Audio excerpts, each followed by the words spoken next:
Welcome to the allotment. It's May time and it's a look at some of my new fruit trees and some planting of beans, and this year for the first time ever it's going to be stringless beans. The first good news is that my £2.45 discount Tesco tree, which wavered between life and death, has decided to choose life. Look at these buds about to burst. It was a mystery tree, no label on it. And I also had another one which was an apple. I'm pretty sure this will be a plum tree. So I just kept watering it. They quite like the clay soil, so very pleased. There you go, a nice bargain from Tesco. The mystery tree, mystery plums alive.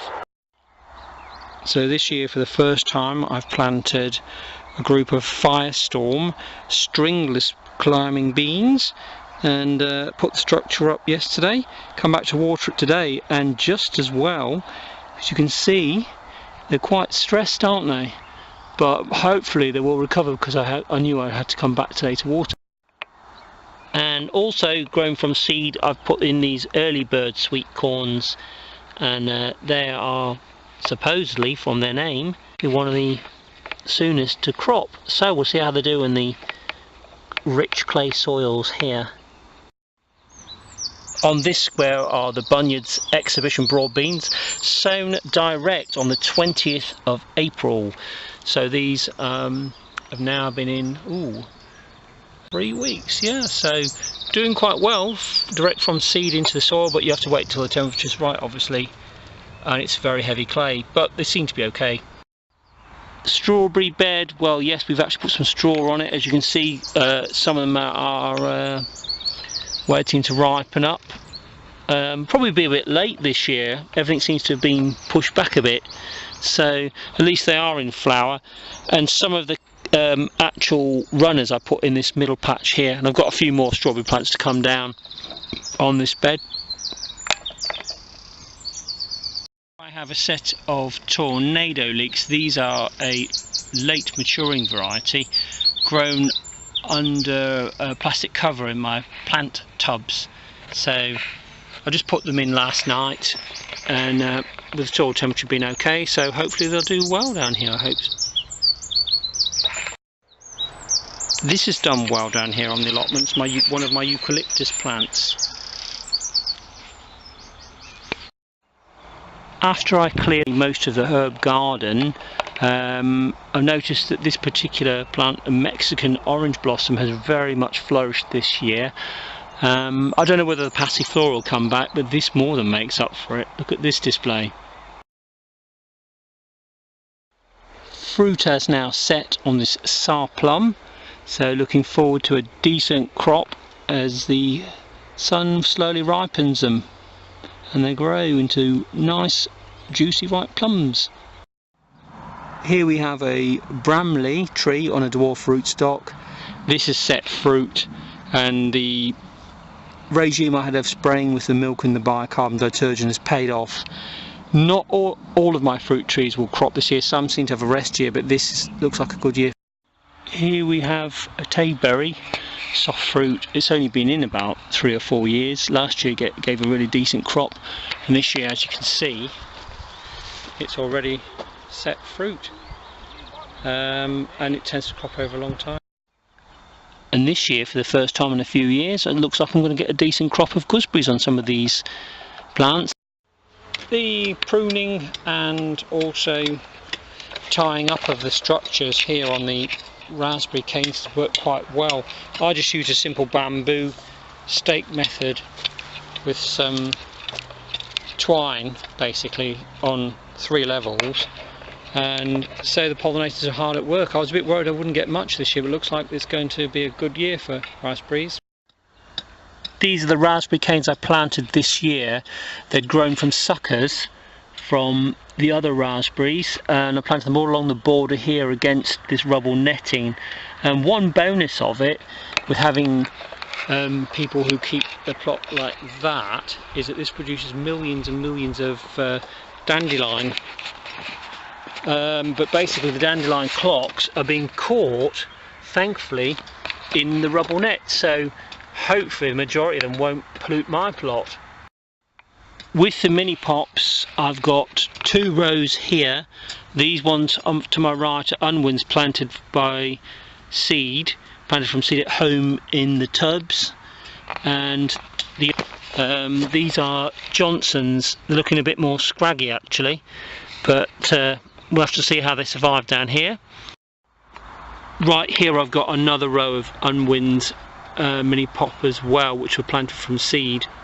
Sweet corn, I've grown 2 varieties from seed. The one you're looking at the moment is Early Bird, which from its name is supposed to be cropping sooner. I've also put in some extra seeds of another variety which I've been planting, which is called Seville. They're supposed to be cold resistant, but I've done seeds direct and then 2 lines of Seville. Some of them have been a bit slug attacked at home, even though I put them in the tubs, but I've got them out as quick as I can. So we'll see how they go down here. The cabbages in the Great Cabbage Failure competition, I'm just panning on them now. Most of them seem to be doing extremely well. So the netting sort of worked. 1 or 2 of them going over them look a bit dodgy and have been attacked. Too early to say if there's one that's the worst. There's one that is looking the worst, but whether it is the worst or not we won't know for a few weeks, because I did say I'd let the competition run. So if you entered that competition with the cabbage failures, good luck to you, and let's see what the fate holds in store for these. Of course I've been feeding them and watering them as I've been coming down. Soft fruit seems to have recovered well from a very wet start this year. This is another one of my strawberry beds which has been propagated a lot over the last couple of years. These are some of the soft fruits as well I've got here that's done quite well this year. You can see a little bit of the rust there on the leaf there. These are the ones I would take off. You can spray if you like with bicarb and milk, but it looks like they're going to be okay in the sunshine. And here we have more soft fruit. There's white currant here, I've got a few, and shooting towards the sun now you've got black currant, and panning you along here past the rhubarb you've got red currant here, another black currant, and most of these along here which are only just setting fruit, as you can see, is red currant here. So the pruning certainly helped, together with the organic sprays, which are basically harmless to the environment. Ooh, a little bumblebee going around there, and of course I'll just pan you over the rhubarb bed here. We've had a few rhubarbs already. Oh, it's a little dunnock, there he is, there on the fence. And the rhubarb bed here. So, all doing okay. Pretty hawthorn blossom there as well on the edge of the back, and that plant there, you can see the very tall one, it's called a Kentish cob, and next to it a little filbert to pollinate it. Like quite a few of you, I'm doing the comfrey tea as well. I'm using this big barrel, must be about, I don't know, over 100 litres or so, and basically it's going to rot away, so be smelling very nice shortly.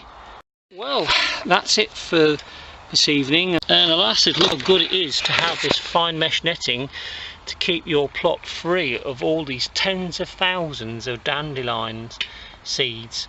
So there's something to be said for having rubble netting. I have got a triple layer at the top here, and even the bottom, which is quite fine mesh, has done a good job, keeps the weeds out.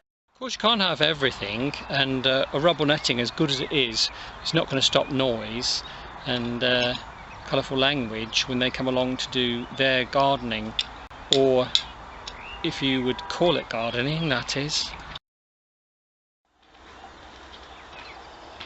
Nice little shot there of a nice thin crescent moon with Venus there shining. Right, and there's the horizon there. The moon on the allotments, very beautiful. And there you go, and you pan down, there's your glass houses there at night time. It's a pleasant sight, isn't it, of an evening.